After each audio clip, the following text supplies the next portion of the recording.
Sa amin, bawal ang mamaya na. Kaya, larga na!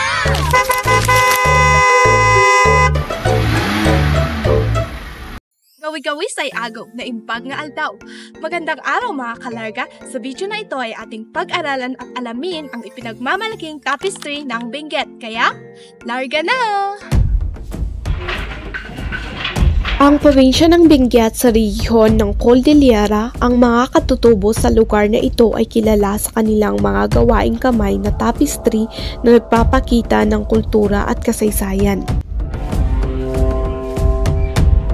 Ang Benguet tapestry ay may natatanging katangian tulad ng mga kulay ng kalikasan, mga disenyo ng tribo at gawaing kamay na paghahabi. Ang mga tapestry na ito ay nagpapakita ng kultura at tradisyon ng mga katutubo sa Benguet na ginagawa itong isang makukulay at makahulugang sining.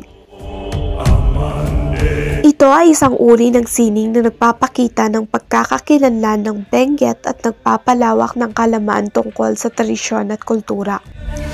Ang pagpapahalaga sa Benguet tapestry ay nakakatulong din sa pagsusuporta sa mga lokal na manggagawa at sa pagprepreserba ng kultura. Dito sa Liam Dry Goods Trading na matatagpuan sa Tubtub, Balili, nakapanayam namin ang isa sa manggagawa. Aniya, ang proseso ng paghahabi ay mahirap. Puhunan dito ang pagod at pawis. Kinakailangan dito ang matinding focus.